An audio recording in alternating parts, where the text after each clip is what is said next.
Muito bem, então, eu sou Mosael Rodrigues, diretamente dos estúdios da Petrus News. E vamos para a nossa meditação diária na Palavra de Deus. Hoje eu escolhi um texto especial.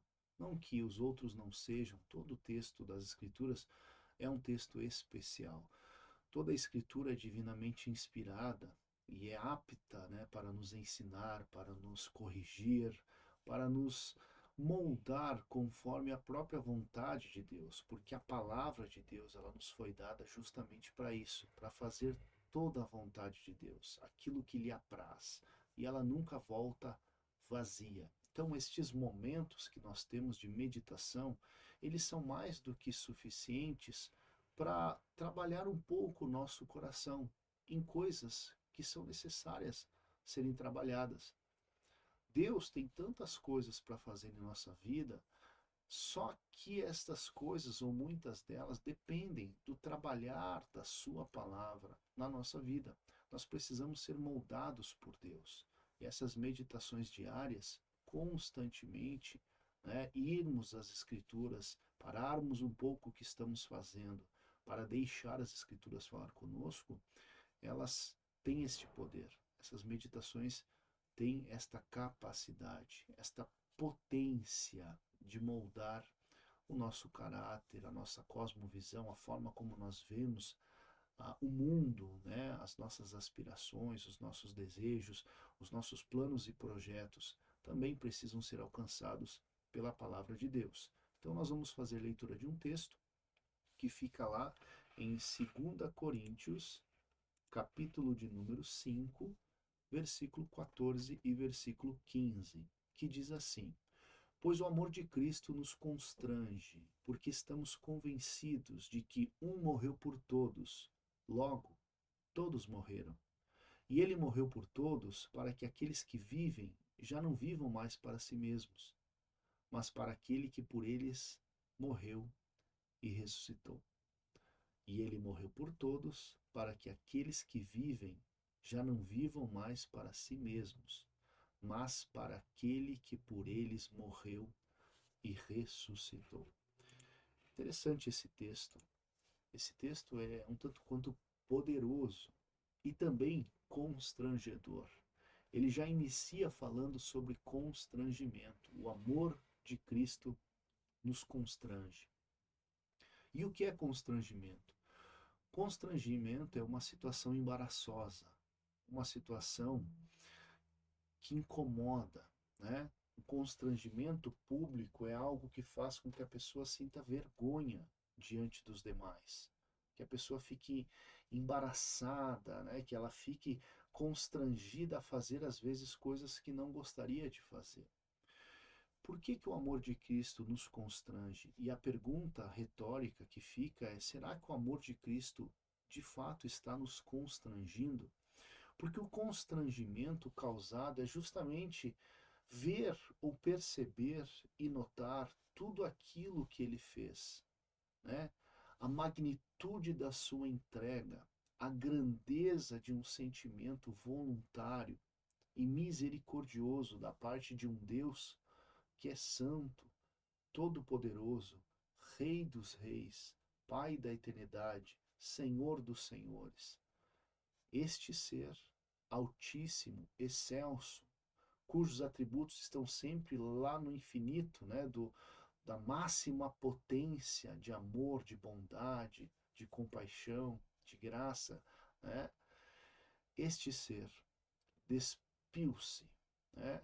Ele desfez, colocou de lado a sua glória eterna e tomou a forma de homem e veio na forma de servo para ser obediente e obediente até a morte e morte de cruz.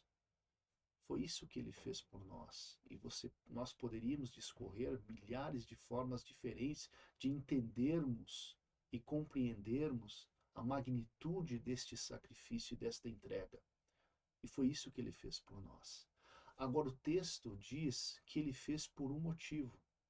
Essa entrega, esta renúncia, esta obediência, essa servidão voluntária, até mesmo, para sofrer a afronta, as ofensas, o escárnio, público como sofreu em Jerusalém, até mesmo ser morto pregado em uma cruz, foi com um motivo. Qual foi o motivo? Versículo 15 diz: Ele morreu para que aqueles que hoje vivem não vivam mais para si mesmos, mas para Ele. Então, Cristo morreu por nós, para que nós morrêssemos por Ele. Ele morreu a morte física e literal, mas nós não. Não é necessário, ainda que muitos cristãos mártires fizeram este sacrifício máximo, entregaram-se para serem mortos por amor a Cristo, mas não é este o sacrifício que Cristo está pedindo a nós. Não é esta entrega e esta morte que Ele exige de cada um de nós, mas é a morte do eu, é a morte do egoísmo, é a morte da busca insistente pela própria satisfação, pelos prazeres, né? É a morte para esta realidade terrena, passageira e finita, e o novo nascimento, que é um nascimento para a eternidade. Portanto, o Novo Testamento, quando fala da morte e ressurreição de Cristo, compara esta morte e ressurreição com a nossa própria morte e ressurreição.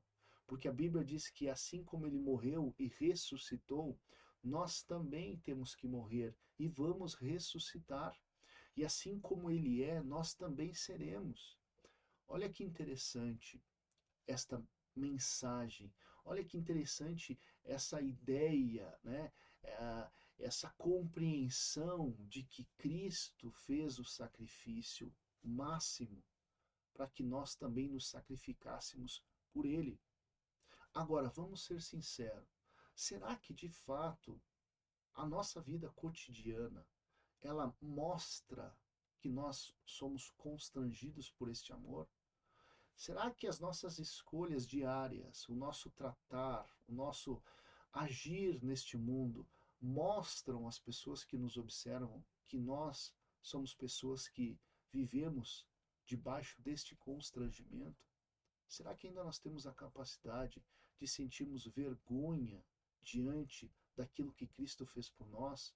Vergonha de nós mesmos, vergonha de nossas limitações, vergonha de nossos fracassos, vergonha de nós não sermos aquilo que deveríamos ser, vergonha de nós não nos enquadrarmos como deveríamos à sua vontade.